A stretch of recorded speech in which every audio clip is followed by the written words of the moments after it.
पाकिस्तानी कोई भी दहशतगर्द नहीं है। वो अपने प्यारों के लिए जो है वो यहाँ पर आए हैं, तो उनको दहशतगर्द कहना एक शर्मनाक बात है। वो अपने प्यारों के लिए वहाँ पर बैठी हैं। कोई शौक से कोई भी नहीं आता घर में। इतनी सर्दी में कौन बैठता है किसी के लिए आके?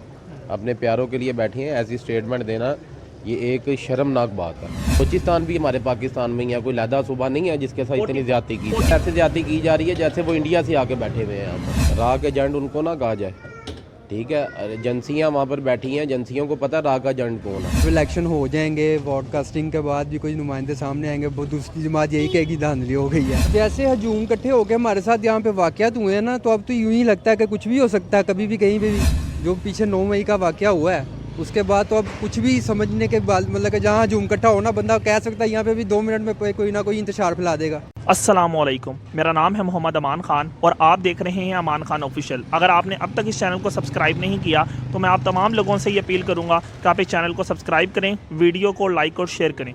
आज हम बात करेंगे 2 टॉपिक्स के बारे में। सबसे पहले तो जैसा कि न्यू ईयर का आगाज़ हुआ है, न्यू ईयर का आगाज़ होते ही हमें कश्मीर, श्रीनगर, लाल चौक की कुछ वीडियो वायरल होती हुई नज़र आई, जिसमें इंडियन यूथ ने, जो आज़ाद कश्मीर की यूथ है, ऑक्यूपाइड पाकिस्तानी वर्जन के मुताबिक तो ऑक्यूपाइड कश्मीर की यूथ है, उसने इंडियन फ्लैग लगाकर इंडिया से मोहब्बत का इजहार किया। जबकि पाकिस्तान से गुज़िश्ता साल में 7 लाख बच्चे पाकिस्तान छोड़कर चले गए। और इसके साथ साथ हम बात करेंगे बलूचिस्तान के बारे में। क्या वजह है कि बलूचिस्तान के जो मिसिंग पर्सनस हैं, जो 26,000 लोग बलूचिस्तान से मिसिंग हैं, पाकिस्तान के प्राइम मिनिस्टर ने कहा कि ये दहशतगर्दों के लवाहिकीन है। बलूचिस्तान से आई माँ, बहनों और बेटियों को रात के पहर में वाटर कैनन यानी ठंडा पानी फेंका गया है। उसके बारे में कहा कि ये स्टैंडर्ड तरीका है लॉ इन्फोर्समेंट का। और यूरोप में पिछले 2 सालों में हमें ऐसे 200 से ज़्यादा वाक़यात नज़र आते हैं। तो अब हम चलेंगे आवाम की तरफ और जानेंगे आवाम से उनका परसेप्शन कि वो इस स्टेटमेंट को क्या समझते हैं और उनका क्या मौक़िफ़ है। क्या कश्मीरी अवाम बाकी पाकिस्तान के साथ आना चाहती है उन सूरत हाल में जब पाकिस्तान का अपने नौजवान पाकिस्तान में रहना नहीं चाहता, और जिसकी अक्कासी हमें ब्रेन ड्रेन से होती है। आए चलें पब्लिक की तरफ और जानें उनसे उनका ओपिनियन। अस्सलाम वालेकुम। वालेकुम अस्सलाम। सर, क्या नाम है आपका? आसिफ। आसिफ साहब, ये बताइएगा कि आप कितने अरसे से लाहौर में रिहाइश पजीर हैं? मैं बाय बर्थ मेरी लाहौर की है, यानी आप लाहौरी ही हैं। तो सर ये बताइएगा कि पाकिस्तान के प्राइम मिनिस्टर अनवारुल हक काकर, जो पाकिस्तान के केयर टेकर प्राइम मिनिस्टर है, उन्होंने एक स्टेटमेंट दी है कि बलूचिस्तान में जो माएँ बहनें बेटियाँ अपने लवाहिकीन के लिए एहतजाज के लिए बैठी हुई हैं, इन्हें दहशतगर्दी करने की इजाज़त नहीं है, सिर्फ एहतजाज करने की इजाज़त है। तो आप वाकई समझते हैं कि तमाम बलूचिस्तान के लोग जो मिसिंग पर्सनस के मामलात में इस्लामाबाद प्रेस क्लब के बाहर बैठे हैं, क्या ये वाकई दहशतगर्द हैं? नहीं दहशतगर्द नहीं है। वो अपने प्यारों की उसके लिए आए हैं यहाँ पर, ठीक है। पाकिस्तानी कोई भी दहशतगर्द नहीं है, ठीक है कि नहीं। ये बयान जो है ये सरासर गलत है, ठीक है, झूठ पे मबनी है। वो अपने प्यारों के लिए जो है वो यहाँ पर आए हैं, तो उनको दहशतगर्द कहना एक शर्मनाक बात है। सही। तो दूसरा उन्होंने एक बात कही कि जैसा कि हम जानते हैं कि वाटर कैनन यानी पानी की बौछार कर दी गई रात के 3 बजे उन बच्चियों पे, बेटियों पे जो एहतजाज के लिए आई हैं। उन्होंने कहा कि ये कोई नॉर्मल बात है कि यूरोप में ऐसे वाक़यात 200 से ज़ाहिद वाक़यात हमें 2 सालों में मिलते हैं और ये एक स्टैंडर्ड तरीका है लॉ इन्फोर्समेंट का। तो आप इस बात से मुतफिक हैं? नहीं, इस बात से मुतफिक नहीं, ये ज़्यादती है, ठीक है कि नहीं। औरत एक दीवार है, उस पर ज़्यादती करना एक जुल्म है। तो आप क्या समझते हैं कि आप इस बात की मजम्मत करते हैं? जी बिल्कुल, इस बात की मजम्मत करते हैं, ठीक है कि नहीं। वो अपने प्यारों के लिए वहाँ पर बैठी हैं। कोई शौक से कोई भी नहीं आता घर पे। इतनी सर्दी में कौन बैठता है किसी के लिए आके? अपने प्यारों के लिए बैठी हैं, ऐसी स्टेटमेंट देना ये एक शर्मनाक बात है। सही। सर, अक्सर औकात जैसे आपने तो बहुत खुलकर बात की, आप बड़े बहादुर इंसान मालूम होते हैं। जब हम अक्सर औकात देखते हैं कि जब फ़लस्तीन की बात होती है, जब कश्मीर की बात होती है, तो हम बरके मारते हुए नज़र आते हैं। लेकिन जब बात हमारे लोकल फ़लस्तीन यानी बलूचिस्तान की होती है, तब हम ज़ुबान खोलने की बजाय आंखें बंद कर लेते हैं। इसकी क्या वजूहात समझते हैं? ये गलत है ना। हमें अपने फ़लस्तीनी भी हमारे भाई हैं, मुसलमान हैं वो भी, ठीक है। ये हमें उनका साथ देना चाहिए, ठीक है कि नहीं। हमें उनकी जितनी भी प्रोडक्ट हैं, जितना भी उनका कुछ है पाकिस्तान में, उसे बाईकाट करना चाहिए। मगर हम मुसलमान नहीं सोचते इस चीज़ को। कश्मीर के लिए हम आगे होते हैं, वो भी मुसलमान है, वहाँ पर भी बच्चों के साथ जुल्म हो रहा है, ज़्यादती हो रही है। तो सर सवाल ये है कि जब हम फ़लस्तीन के लिए बात कर रहे हैं, कश्मीर के लिए बात कर रहे हैं, तो हम बलूचिस्तान के लिए बात क्यों नहीं करते? बलूचिस्तान वाले भी हमारे भाई हैं, वो भी मुसलमान हैं, वो भी हमारा ही मुल्क है। लेकिन हमें जैसा एक कंट्रोल्ड मीडिया नज़र आता है, उसमें हमें बलूचिस्तान की रिप्रेजेंटेशन होते हुए नज़र कहीं नहीं आती। इसकी क्या वजह है आपकी समझ? ये हुक्मरानों को सोचना चाहिए, ये हुक्मरानों की नाअहली है, ठीक है कि नहीं, कि हर कोई आता वो अपने मतलब के लिए सोचता है। इनको सारे पाकिस्तानियों के लिए सोचना चाहिए।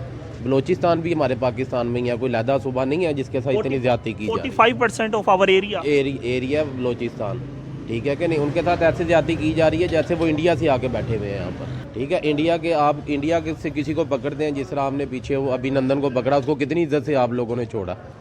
ठीक है, और इसको इनके साथ इतना जुल्म कर रहे हैं। भाई ये पाकिस्तान नहीं है। तो काकर साहब ने कहा है राह की फंडिंग के ऊपर बलूचिस्तान से कुछ लोग एहतजाज के लिए निकले हैं, तो ये तमाम काम पाकिस्तान में राह करवा रही है। आप नहीं समझते इस तरह के बयानात से हमारे इंडिया से मज़ीद ताल्लुकात ख़राब होंगे, जो कि शायद हम अब अफोर्ड भी नहीं कर सकते अपनी इकोनॉमिकल सिचुएशन के हवाले से?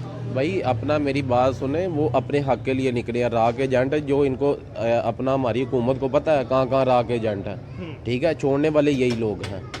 सही, ठीक है कि नहीं, राह के एजेंट उनको ना कहा जाए।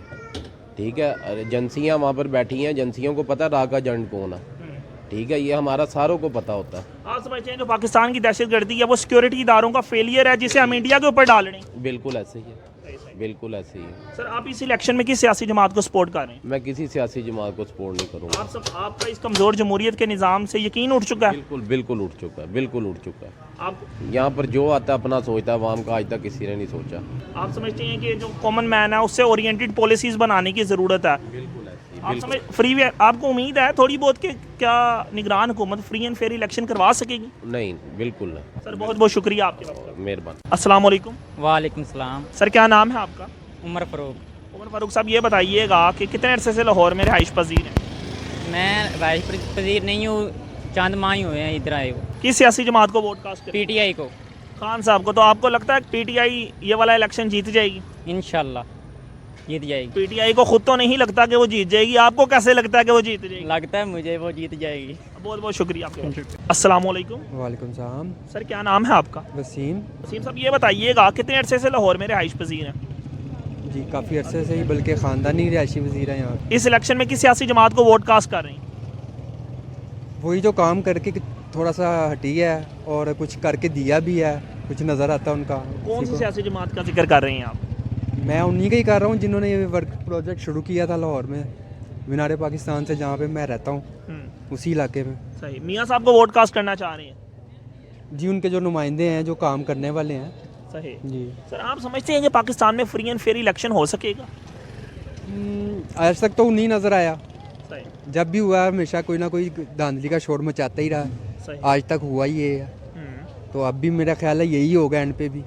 जब इलेक्शन हो जाएंगे, ब्रॉडकास्टिंग के बाद भी कोई नुमाइंदे सामने आएंगे, वो दूसरी जमात यही कहेगी धांधली हो गई है। सही सही। सर पाकिस्तान के वज़ीर आज़म अनवारुल हक काकर साहब ने बयान दिया है कि बलूचिस्तान से जो माएँ बहनें बेटियाँ एहतजाज करने के लिए इस्लामाबाद प्रेस क्लब के बाहर बैठी हैं, उन्हें दहशतगर्दी करने की इजाज़त नहीं दी जाएगी। क्या आप वाकई समझते हैं कि ये दहशतगर्दी करने के लिए वहाँ पर आए हैं, या आप इन्हें मजलूम लोग समझते हैं? जैसे हजूम इकट्ठे होकर हमारे साथ यहाँ पे वाक़यात हुए हैं ना, तो अब तो यूँ ही लगता है कि कुछ भी हो सकता है कभी भी कहीं पे भी।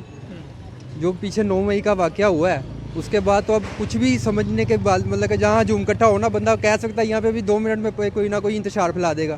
तो आप क्या समझते हैं कि ये बात कहना ठीक है कि ये तमाम इन लोगों को दहशतगर्दी करने की इजाज़त नहीं होनी कहना तो चाहिए? ठीक नहीं है, किसी को कबल वक्त कुछ भी कहना ठीक नहीं है, लेकिन फिर भी ये है कि वो एक बेयकीनी सी पैदा हुई हुई है ना ज़मीर में कि यार जहाँ हजूम ज़्यादा हो जाता है ना, वहाँ कोई भी खतरे का खदशा ही रहता है इस बहुत पाकिस्तान। बहुत शुक्रिया आपके।